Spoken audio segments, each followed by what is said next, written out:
Hello, everyone, and welcome in. We're going to get started in just a second, just to make sure that there's no lingering people that I need to let in for the next minute or so.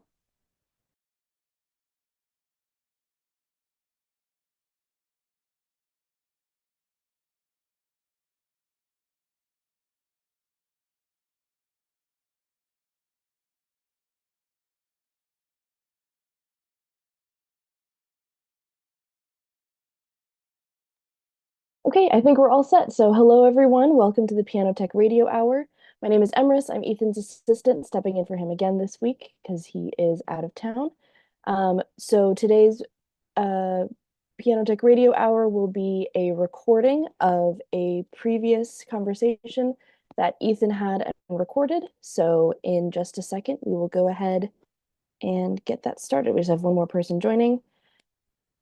All right, so I will go ahead and get the conversation started for us.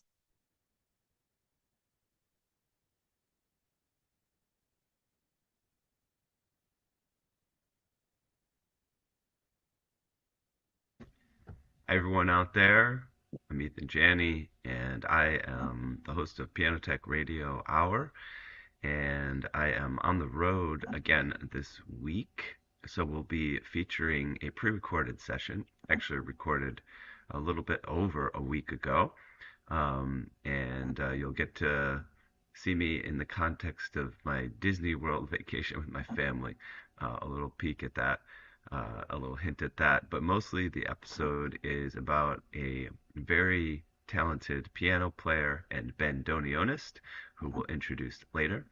But for the time being, what I'd like to do is introduce the show as we do. I would say welcome to Piano Tech Radio Hour. We gather here every Saturday to meet with and learn from the most fascinating and knowledgeable folks in the piano world. This includes manufacturers, rebuilders, musicians, makers of other instruments, and of course, piano techs. Our mutual goal is to become better at our craft to help each other and to create an ever more musical world together. Piano Tech Radio Hour is brought to you by Piano Technicians Masterclasses, an online learning resource that brings you cutting-edge instruction from piano industry's masters without leaving your home. You can find out more at pianotechniciansmasterclass.com. This program, Radio Hour, which happens every Saturday, can also be subscribed to for just $16 a month. You get direct access to each week's private Zoom call, as well as all archival recordings of over 175, now nearly 190 episodes in our member area. You can join Piano Tech Radio Hour using the link bit.ly/joinptrh. That's bit.ly/joinptrh, bit.ly/joinptrh. Without further ado, let's kick it over to that pre-recorded interview. Okay, everyone. Today's guest is Claudio Constantini. He's an internationally acclaimed multi-instrumentalist known for his exceptional skills both as a pianist and a bandoneonist. Born in Lima, Peru in 1983, he combines classical roots with a passion for Latin American music and improvisation. His performances in renowned venues, collaborations with top artists, and critically acclaimed albums have solidified his reputation in the music world. Constantini's dedication to music education and his unique blend of musical genres makes him a standout figure in the music industry at large. So, Claudio, welcome to Piano Tech Radio Hour. Thanks. It's a big pleasure to be here. Yeah, it's been a while since we've been arranging it. You're in a different time zone here, Yeah. and so it's not always easy. What time is it there, and where are you? Well, I'm at home in Madrid, in Spain. It's about 8 o'clock here in the evening. Okay, nice. Well, you have a lovely apartment there. I love that you have the piano open in the background.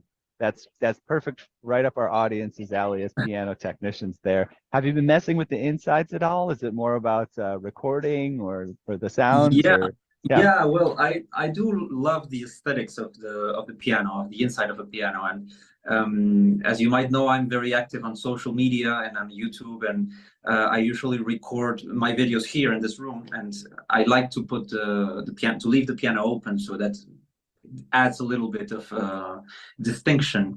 But I'm also messing a little bit around with recording, because I try new things every day. So I'm recording myself on the bandoneon, my other instrument, and on the piano. And I haven't really got yet the sound right in the piano. So I'm still experimenting with that. And that's why I usually keep it open, so that I can easily put the microphones on. All right, excellent. Yeah, it's beautiful.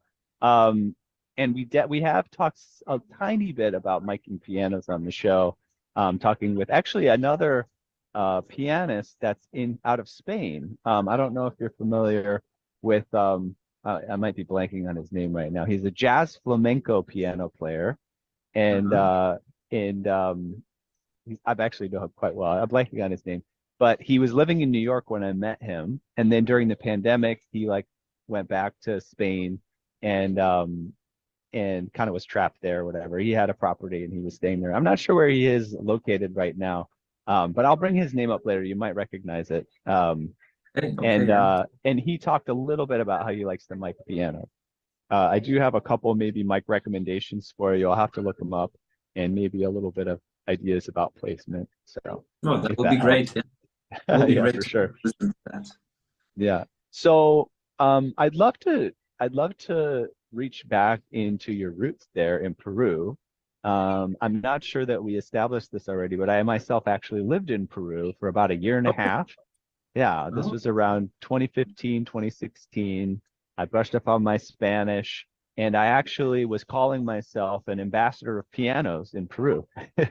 And so I would tune pianos for free, just in exchange for the ability to tell the stories of the people and the instruments that I was encountering.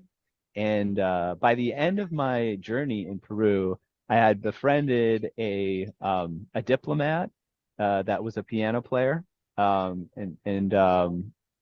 Fernando Torres Fernandez, or Hernando Torres Fernandez was his name. You should meet him as a fellow Peruvian. I'm sure you guys would get along very well. A world traveler. And I actually ended up working with the president's pianos in the presidential palace by the end of my journey. Yeah, it was pretty fun. So I would love to reach back, and given I have a little bit of exposure to Peru, I'm also curious, what was your life of a developing musician in Peru? You know, education, mentorship, musical influences, environment. What was that like for you? Well, I was fortunate enough to be born into a musical family. So my mother is an orchestra conductor, and my father was a pianist. He was my first piano teacher. But to be honest, I wasn't interested in music at all. I mean, I loved music, but I wasn't interested in music until I was a teenager. So when I was about 12 years old, I asked my father for lessons. And so it was just around then when I really liked music. I mean, I started to fall in love with music, and I started to think that maybe being a pianist would be something I'd like to do. And that escalated really quickly, and I became completely obsessed with piano. My parents, they were fortunate enough to study abroad, so they studied in Rome, they studied in New York also, and they brought with them lots of records and lots of sheet music. So I had a very good library of vinyls, long play albums, and sheet music.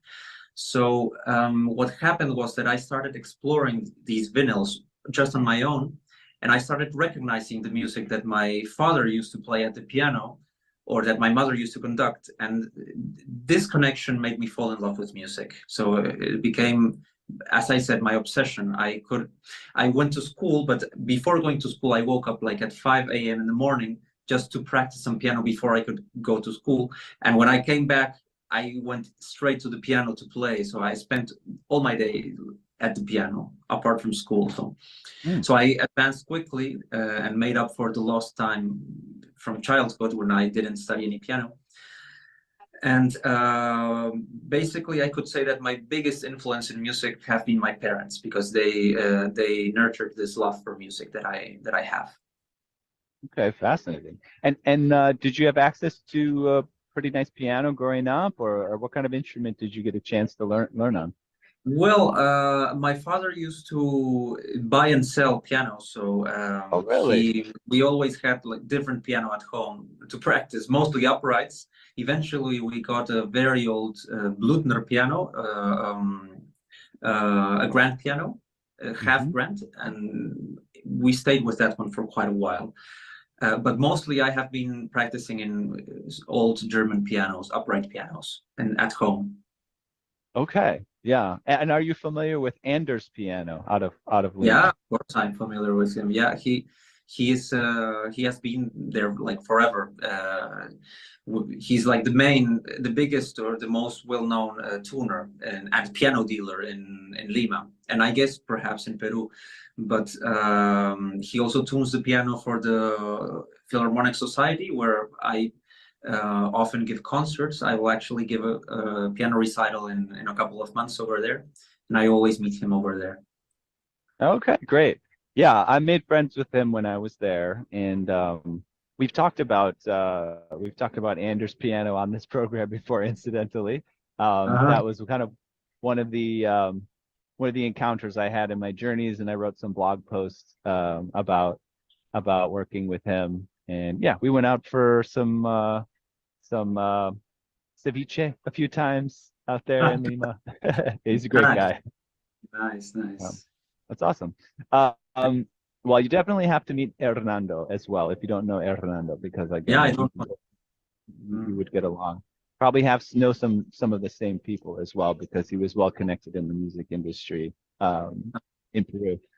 Um, all right, well that's really fascinating, and clearly you had a lot of rich, resources to work with as you was growing up. Yeah. Did the bandoneon come a part of your journey with your parents? Did they introduce that to you, or is that something that came later Well, independently? yeah, yes, but by accident, because when they were living in Rome, Piazzolla was also living and working in Rome, and he was very popular. He became very popular because he made the music for the World Cup at that time, that was Hmm. played in Argentina, the Soccer World Cup. And my parents got to know his music, and they liked it so much that they bought an album of Piazzolla. And many years later, I discovered this album at home, and I put it on, and it was so amazing. I loved the music immediately. I fell in love with the sound of the instrument, but I didn't even know how the instrument looked like, because in Peru, bandoneon is not a traditional instrument. There's more Hmm. accordionists, but not really bandoneonists. So I didn't even know how could I even get one, or what it looked like, or how you could play one. So it was kind of like a dream for me, like a daydream, to be able to Hmm. play the banjo. And it stayed like that for a few years until I was living in Finland at the time. I was about 20 years old, and I decided to buy a bandoneon. And I bought, and that was the very first bandoneon that I saw. The bandoneon that I bought from Argentina, they sent it to Finland. And my journey with the bandoneon was solitary, because in the beginning I didn't have any teachers. I was in a town up north in Finland called Lahti, and a small city of about 40,000 people, compared to Lima, which has several million people. It's very small. And as I said, there was no bandoneon teacher or bandoneon player that I could get any sort of advice from. So it was, and there was no YouTube, there was no tutorials. So it was. Speaking about year 2002, more or less. So I didn't have access to lots of information over there. But as I said, it was kind of an accident that my parents introduced me in this way to the bandoneon via Hmm. Piazzolla's music. Okay, fascinating. Now, I feel like the bandoneon, it's not one of those instruments that every kid in their, as they're developing, I mean, maybe the electric guitar or like the, harmonic or the piano or whatever, the keyboards. Um, uh, I guess, what's that experience like? I guess sort of having feeling this such a resonant connection with an instrument that is so unique, I suppose. And I guess probably at some points, maybe or maybe not, you've made connections with others that have connections to that instrument. You know how somebody grows up, liking punk rock music, but they're the only person in their high school that likes it. And then all of a sudden they go off and they meet some other people and they get together and they kind of resonate. They have this common thing. Did you have that with the bandoneon, or did you encounter a teacher at some point, or has it kind of been a solitary passion? Yeah. Yes, well, that has happened only with other bandoneonists. So Yeah. and there are not very many bandoneonists in the world. So Yeah. mostly the bandoneon is more traditional in Argentina, of course, because of the tango music, which is an Argentinian music, traditional Argentinian music. But the bandoneon is actually German. It's a German invention, and in Europe there's a few places where there are some players. Like for example, in the Netherlands, where I also used to live, there's a few good bandoneon players. Also in France, especially in Paris, and also in Germany. So sometimes when I visit these places, I know who are the bandoneons over there, because there are so few of them, and eventually I meet them. Or sometimes bandoneonists from Argentina fly over to Europe, and if they're in Madrid, they will contact me, even if they have never met me or spoken to me personally. But we are so few bandoneonists that we know of our existence, so we get together in whatever opportunities we have. I did get a teacher when I was in Holland, and I studied for 1 year. I had already learned by myself how to play the instrument, but I perfected a lot of details with this teacher, of course, because he has been a professional bandoneonist for forever, and had begun playing the instrument since he was a child. So he is a great bandoneonist, Victor Villena. He's one of the best bandoneonists in the world, and so I got some great advice from him.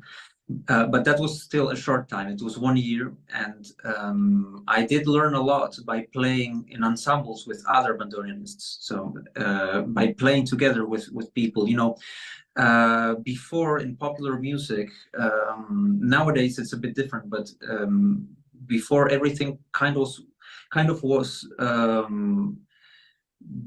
education or information was passed by in a kind of oral way, in a traditional way, in the sense that you learned by playing. So you learned, jazz players, for example, learned by playing with other jazz players. You couldn't really go to a music school to learn jazz. I mean, nowadays, of course, you can, but when jazz was still young, and when tango was still young, musicians many times didn't even know how to read music. So they learned kind of by playing and imitating others. And this is a way that this is the way that I also learned and developed a lot to play, by listening to others who were much more advanced than me, and playing with them and learning from them. So this is a great way to learn. That's fascinating. Do you have, by a chance, a bandoneon close at hand that you could hold up and show? And maybe, could you just show for our audience a little bit, what the instrument is made of? And it's sort of accordion-like. Yes, it's a relative of the accordion and of the concertina. The concertina is actually like the forefather of the bandoneon. Only the bandoneon is bigger. I mean, it probably looks in the camera much bigger than what it actually is, because it's closer to the camera than what I am. But it's not really that big if you see it like this. However, the bellows do expand quite much. So, oh wow, they go really, really large, and this allows for very long lines. So you can hold a note for a really, really long time. And another characteristic that it has is that the keys change depending on whether you push or you pull the instrument. So, for example, if I play a chord made up of these 3 notes, I don't know if you can hear that well. Yeah, I could hear it. Yeah. So now I'm pulling the bellows, and if I press the same buttons while closing, it will sound like this. So it's absolutely different. The keyboard is completely different depending on whether you push or pull, just like the concertinas or the harmonicas. When you're blowing, depending on whether you're inhaling or exhaling the air, the sound changes. So it's bisonoric. It's known as bisonoric instrument. what I love about this instrument is that it allows me to do what the piano cannot do, which is exactly what I said about the lines. You can hold a single note for a really long time. You can make it expand, or you can make it decrease. In the piano, the legato is an illusion. Pianists have to learn how to construct the illusion of a legato, because as you know, as everybody probably knows, each note decays immediately. The sound decays immediately. So we depend on our technique and the way that we produce the sound to be able to make a line that apparently is legato. Apparently each note is not cut in the middle, but on the bandoneon it's physically possible, just like a violin or just like the human voice. So this is the thing that I really love about the instrument, is that I can do that with what I can't on the piano. So that's a little bit about the. Yeah, thank you. Yeah, and we could hear a little bit of I think Zoom filtered out a little bit of the sound, but I think we heard a little bit of the chords as well. It's almost like and I played a button accordion, or kind of like a, what was the first type, the German instrument that you mentioned? The concertina. The concertina. Yeah. And yeah, it is. It's like you're playing a completely different chord. It's like you're playing the next chord up in the sequence or something, pushing and pulling. So it's a lot to wrap your head around if you're coming from a very linear instrument like the piano, I suppose. Yes, it's very difficult. The bandoneon is a very difficult instrument to learn to play, because it has that, and also the fact that you cannot see the keyboard. So because the keys are here to the sides, so you don't have any vision towards the keyboards. So you have to actually memorize everything. And in the beginning, that's so hard. It really takes a lot of time, a lot of patience. So you really have to be able, you really have to want to play it. Astor Piazzolla actually said that you have to be a bit crazy to play the bandoneon. Yeah. Well, you seem sane enough, at least during this interview, but I can imagine you have your own insanity. I get that side of things. I think even to be a musician and be dedicated to the arts, especially in our modern times, with all the corporate structures around us, pushing towards that kind of a lifestyle, you got to be a little bit crazy as well for that. But yeah, you really have to love what you do. If there's no love and there's no even obsession, I'd say it's very difficult to continue on this path, because it's hard. Just like anything, I think, any profession or anything, you really need to love it. Otherwise, you'll fall behind, or you'll eventually give it up, or you'll just be unhappy doing it, and it will feel always as work and never as enjoyment. Yes. I've noticed here, you mentioned you lived in Finland, and you mentioned other countries like Argentina, and you're in Spain right now. You mentioned your parents spent some time in New York. You seem quite worldly, that you've done quite a lot of travels. Can you tell me about, how that came about? Is it just a sort of wanderlust, wanting to live in different places? Is it professional opportunities? Is it touring? What's brought you across the globe? Is it a mix of all of those things? Yeah, a mix of all of those things. In the beginning, it was, of course, I wanted to study abroad, because Peru is, especially during the time when I was a teenager, it was not the best place to be musically. As a classical musician, which was what I was pursuing, classical music. Of course, there's fantastic folk music in Peru, which and fantastic musicians that play traditional music from there. But my area was classical music, and people in Latin America, especially all around Latin America, want to go either to United States or to Europe to study in the big, great conservatories where the greatest teachers are teaching, of course, and where everybody wants to go, and there's so many great musicians around. So that's the best environment to learn, because you're right in contact with people who, as I said before, are much more advanced than you, and that's something to look up to constantly. Mm-hmm. So I wanted to go abroad, and I wanted to go to New York. That didn't work out, unfortunately. Then I tried. I mean, I saw other options, and I went to Finland because in Finland, education is, or at least was during that time, it was free. It was for free. It was state financed. Mhm. And I got a scholarship by sending a video from the Lions Club to pay for my airfare, my ticket to get there. So that was completely adventurous because I had no more money. I mean, I had absolutely no money. So I arrived in Finland.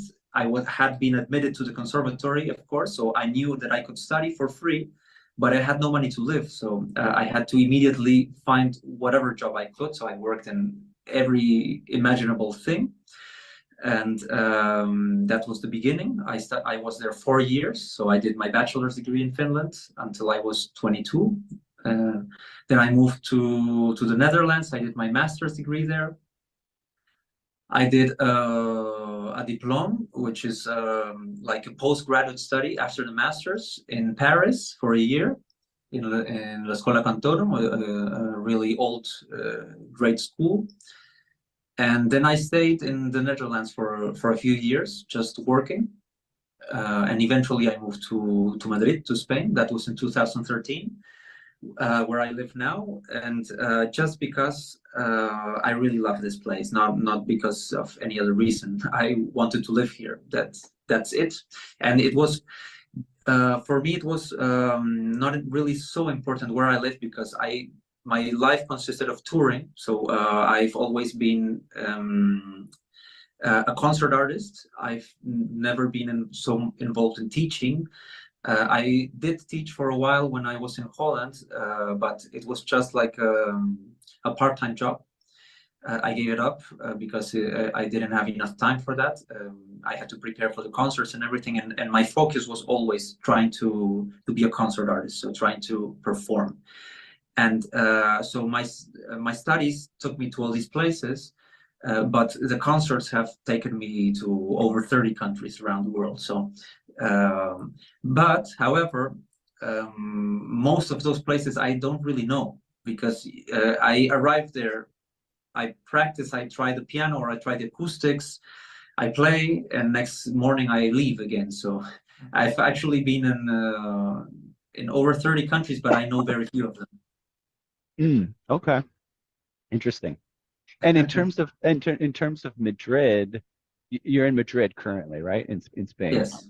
Um, Tell me, you may have mentioned it, but I just wanted to reiterate how you ended up there, how you settled in Madrid currently. Well, it's just a place that I really liked every time that I came here.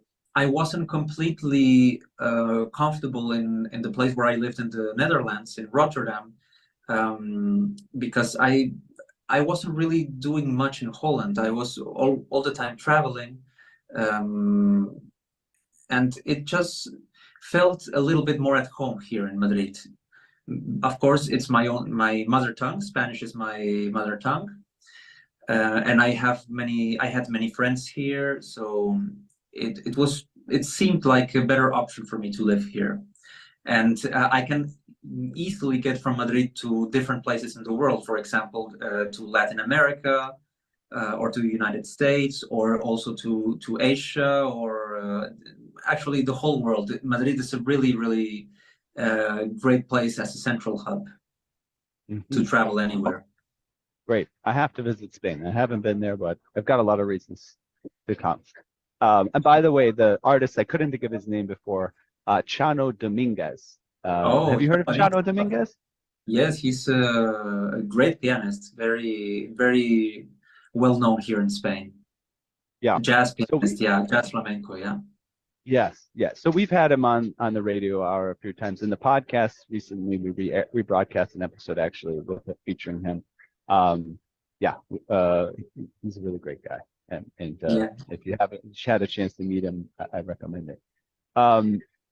So I wanted to talk to you. Of course, you know this show has a foundation of pianos and an audience of piano nerds. You know, a lot of piano technicians, people in the piano industry.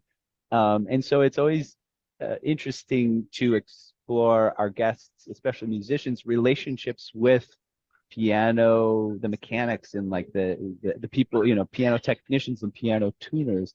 What has been your relationship with that thus far? Is it one where you haven't encountered a lot, or you just kind of show up and the piano's ready, or have you gotten to know any tuners and technicians, or tried to learn about the piano's mechanics or anything?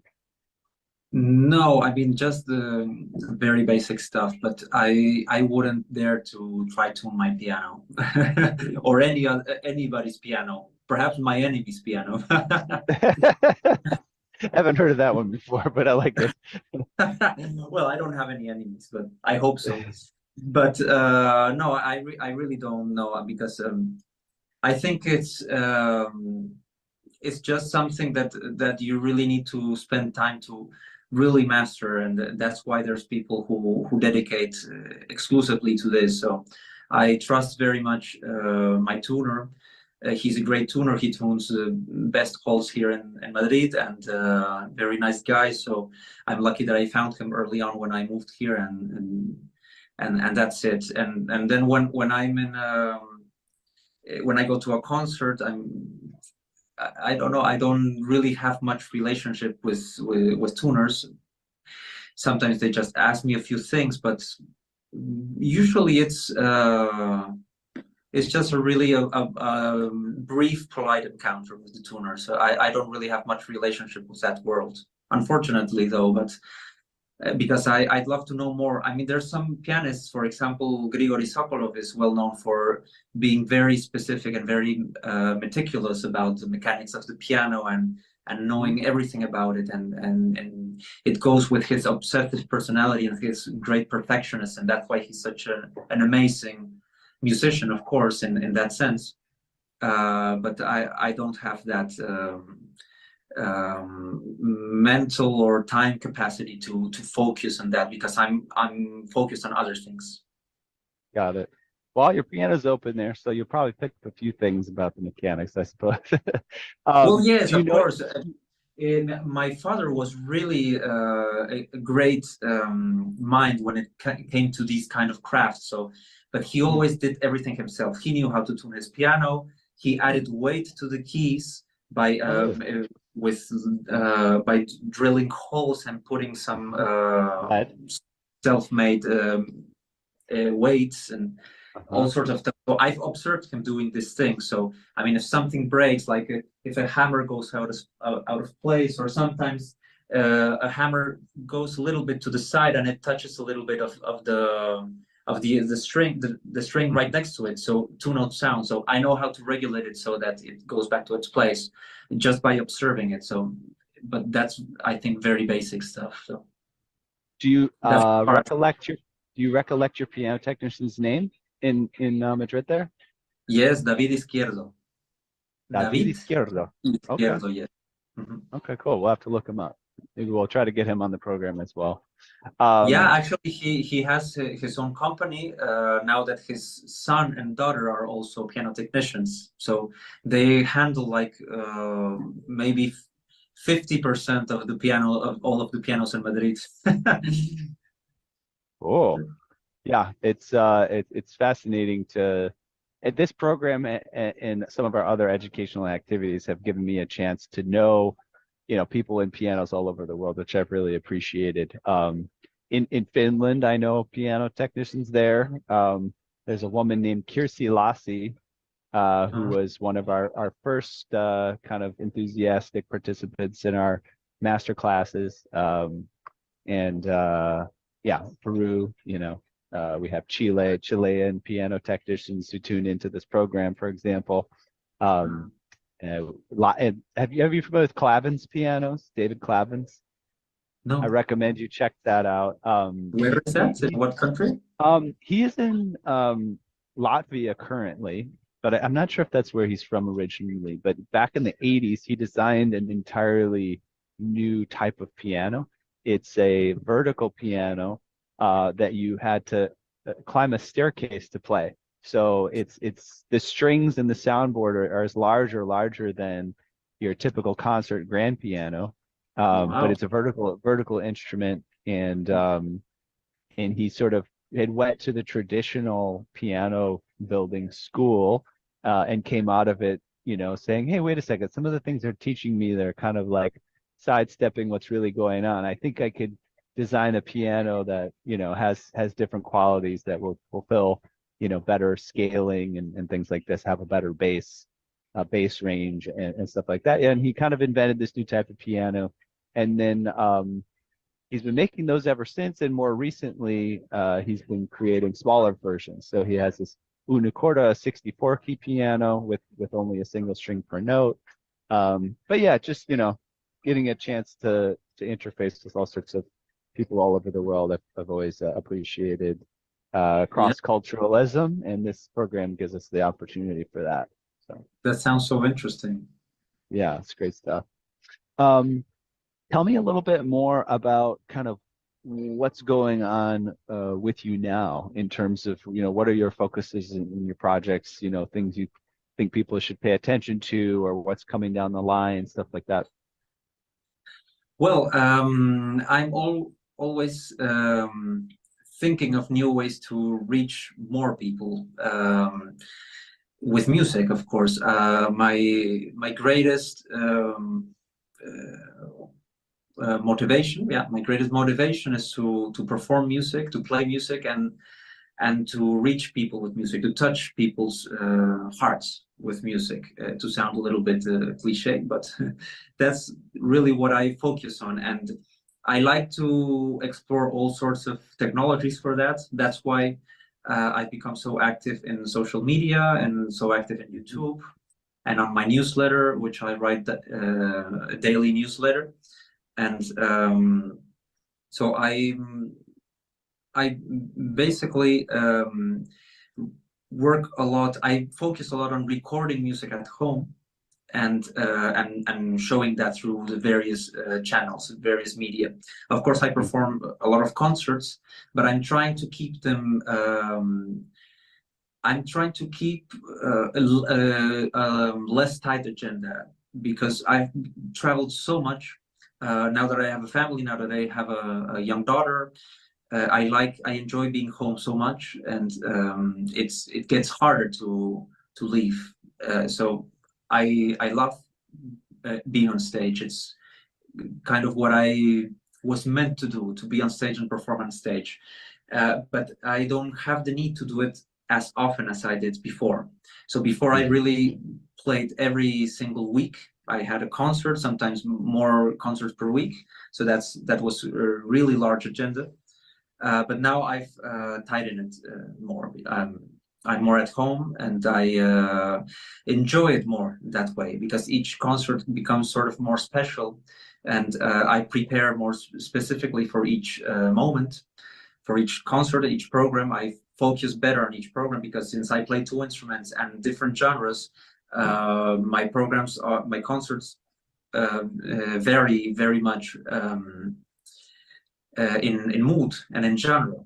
So one day I might be playing Bach on the bandoneon, next day I might be playing Piazzolla, next day I might be playing a Beethoven sonata, then a concerto with an orchestra. So it can get quite chaotic with the schedule, just to practice and learn these pieces, and get them in good shape. That's why I'm focusing so much on these new channels to expand the viewer amount, actually, because I've got some videos which have reached 7 or 8 million people. So that's something that is not possible to do on a concert, of course. So, and I've gotten so many encouraging messages from people who, for example, have had given up on their instruments and are picking them up again. Or who are discovering new composers, or discovering new music that they didn't know before, or are even discovering classical music because of these videos, which will become viral. So that's something I really, really enjoy. So and I'm focusing a lot on that, because I think it brings a lot of value to people around the world. Just like I like consuming things. I'm not. I don't have a TV, so I don't watch Netflix. I don't watch any of these, but I'm an avid YouTube consumer, because I find so much gems over there, musical gems, or I learn every day something from there. So this is a kind of environment that I want to be part of, and I am part of it. So this is something I concentrate on daily. Apart from that, I develop my projects, my recording projects. I've signed to Warner Classics, so I released one album with Warner Classics on the bandoneon. That was last year. I'm planning my next one, which is going to be with the piano and the bandoneon and an orchestra. And so I'm going to be touring that in next year, 2025, 2026. So these are kind of my projects. And of course, just performing the music that I love to perform.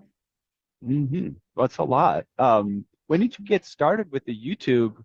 And I'm assuming as anyone might, you start putting things on YouTube and you think, oh, it'd be great if a lot of people see it, and you kind of hope for that, but also, probably had your bets like you might not. Like what, how long's it been? And do you feel like it was kind of like a surprise to get such a response, or is it just kind of a long time building up the, your channel, or yeah, what was that like? Well, on YouTube, I did start my channel many years ago, but it was the typical musician's channel where you just uploaded every once in a while some video of some random performance. So it was not really. I mean, YouTube is a platform which you really need to know how it works in order for your videos to get some sort of exposure. So in terms of the algorithm, of course, just like the other social media platforms. My real actual YouTube journey as a creator focused on doing YouTube videos, has started really recently, perhaps 1 year ago or so. And it has been just since about October that I've adopted the habit of doing regular videos, uploading regular videos on YouTube, and really putting effort into doing them visually pleasant. And you have some really beautiful. I mean, just to interrupt and say that we talked about maybe playing some of your music as part of the program, and we decided, well, there's plenty of your stuff out there, so people can look you up, of course, and they can find your videos. But yes, you have some very beautifully crafted videos, not just from the musical perspective, the recording quality is very good, but visually it's, it's very pleasing. Just to make that comment. Yeah. Thank you. Yeah, it has been a learning process, of course, because there's you see the end product, but there's much work behind that to get to that point, to decide what sort of aesthetic am I going to use, what music am I going to play, how am I going to record it, how am I going to edit and master it and mix it, and what sort of color grading am I going to use. So all of this is a lot of information, which once you get used to it, then you can do it. The workflow becomes more quick, more effective. But in the beginning, it takes a lot of time, and of course, you get no views. You get nobody watches your videos. So this is something that eventually comes. So you really need to keep up there with the consistency and believe in that someday it will work if you just do better videos all the time. On YouTube, I'm growing quite a lot, but it's not the place where I'm absolutely viral. I'm really viral in Instagram. There's where I get really millions of views, and on Instagram I've been more active since earlier, so perhaps since a couple of years, since the pandemic, after the pandemic, actually, since after the pandemic, I became very active over there. So I've amassed a very large following, almost 500,000 followers, and many viral videos, and I'm very proud of that, because I do it just with music, just with classical music, with the music that I love. Well, not only classical music, of course, some other genres, but mostly classical music. Yeah, I mean, that's great. And it's great to see classical music getting such activity, right? And I think sometimes it's hard to find that target location to have classical music performance and appreciation, because there is a demand for it, but it's like you got to have the right context, right? You have the right framing for it as well. Yeah. it's a combination of a lot of factors to make it work. Exactly. I'm gonna pause us right here as part of the conversation. I actually have to change locations momentarily. And we'll Okay. start it back up for a minute and then we'll wrap up. We're almost done, I think.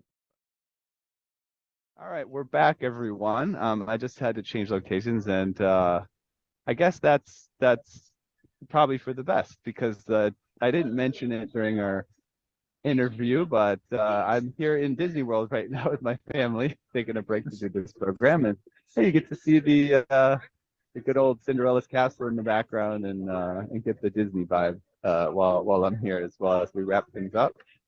And I think luckily my headset is good enough that you're not going to get overwhelmed by the musical and entertainment ruckus that they put on over here. um, so yeah, I mean, it's been interesting hearing about your journey through social media. I think I really think that's wonderful, and we've had some other people on the program as well that are having similar success, and that's always good to hear. I guess, it's probably appropriate time to just go ahead and share like the handles that people might go to check out, YouTube, Instagram, whatever other places that people might find you, in your website. What are good places for people to find you? Well, Instagram is the main platform I use. I use it the most often, so I publish there almost every day. My name over there is Constantini Music. Beware, because there's lots of fake accounts using my name. Oh, So okay. check the one that has the blue tick. That's the only one that is really me. And you can find me on TikTok as well, but I do that content in Spanish. It's the only platform where I do it in Spanish, because TikTok is location based. And since I'm in Spain, it mostly reaches people in Spain. That's why I do it in Spanish. While on Instagram, I post everything in English. YouTube, of course, is the platform I'm most dedicated to this year to grow. I want to grow on YouTube much more, because that's the place where you can put the long format videos, so you can put a full performance of a full piece, which is ideal. My name there is also Constantini Music, just like everywhere else. On Facebook, I have a Facebook page as well, Constantini Music. That's about it. I have my daily newsletter. You can sign up in my website, which is claudioconstantini.com. And that's it. That's it. All right, excellent. And I guess, you can look me up in Spotify as well, of course, and Apple Music and Amazon, just by my name, Claudio Constantini, to listen to my releases. Beautiful. And I guess just maybe to wrap, as a final topic or question, what is your take on the landscape of music and being a musician, being an artist these days? You've gotten a chance to sort of live through different eras of music. You said you got, when you got started, you couldn't find YouTube videos on the band Aeonian, for example. And finally you can, and you sort of finding a niche, with social media after having toured the world and things like this. What if you see somebody that's, in their teens or entering sort of that university age, or they're starting their career and they're creative, they have a connection with a quirky instrument or whatever. How do you recommend people go about making a career, making a life with these kind of interests, pursuits, careers, things like that? Well, that's a very complicated question to answer, because of course it depends very much on the individual. It depends very much on who it is, where he or she is, what do they want, I think a good place to start is trying very hard. I know it's difficult, especially when you're young. It's very difficult to picture yourself in where you're going to be at in 5 or 10 years, because it's such a long road all the way up till there. But I think it's important to think about that, because when I was studying music, when I was a young student, I wanted to become a concert pianist, just like my idols, just like Rubinstein or Horowitz or Richter or Marta Argerich or any of these great pianists. And Their reality is that their time, the time when they became idols, when they became iconic music figures, was absolutely different to the time that I was living at the moment, in the early 2000s, when I was studying at the conservatory. And the time now is different from what it was then, because it's all the time evolving. The market is evolving, the music is evolving, the way that people consume music is evolving, artificial intelligence is coming. So there's plenty of things that might change the landscape of what professional musicians might be used to at the moment. So what I would suggest to anybody, be it a young musician or of the musician of any age, is to be very open and keep the prejudices aside of any sort of new technologies, practices, and stuff, because things change really, really quickly. And at the end, there's two ways of being a musician. Being an amateur musician or being a professional musician. And the main difference that I see, of course there's many, and this might sound cold, but the main difference that I see is in one of them you do it just because you like it, and in the other one you actually make a living out of it. It doesn't mean that you don't like it. You should like it, but you're making a living out of it. And in the end, if you want to make a living out of it, you have to think, what is it that you can do or that you're going to do that will allow you to make a living out of it? So planning ahead, do you like teaching? That's a good way to go. Study some pedagogics. You don't like teaching, or you don't think you're good in teaching or whatever, then focus on building a career as a performer, as I did. How can you do that? Well, that's very personal. It depends where you are, who you know, what are you able to do, what are your unique personal skills, what makes you unique, harvest that, but also learn a lot about the people who are more advanced than you, or the people who have actually achieved things. So this is also something that I wish somebody would have told me before. When you get advice from people, it's good to analyze the results that person has had. And so sometimes you get very how do you say, very strict advice from somebody who maybe has no results from what he or she is preaching, and it's important to know that as well, to have some kind of vision. I'm saying so many things and they're so general and broad. So as I said, it really depends on the person. So, but basically keeping an eye open, keeping an open mind, and questioning things all the time, and trying to improve, and being very honest if you love what you do. Because if you don't, if you feel that this is not the right thing for you, and you have to really question yourself and find the truth on that. Yeah, I appreciate you giving a good shot at that. I mean, to be honest, it's a complicated world to be an artist in. But I think some takeaways that I have there, which are very valuable, one, being open-minded and knowing that things are changing, and that you should have an eye for that. That's one thing I'm taking away. Another is really identifying within yourself, do you want to be a professional or not? And if you are, you have to take it seriously in terms of where does the money come from. And I think that advice piece is very useful. I think I made the same realizations. I took business advice from my friends, and I thought, well, you know what? I want to take business advice from people who are successful business people. Exactly.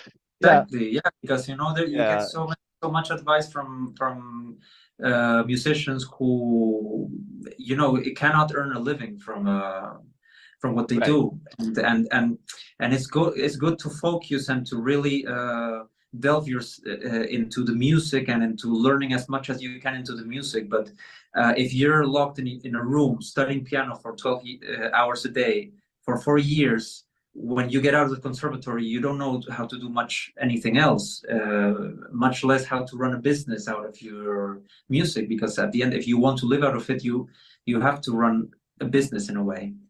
even if some people don't feel comfortable with that word because they have kind of negative connotations.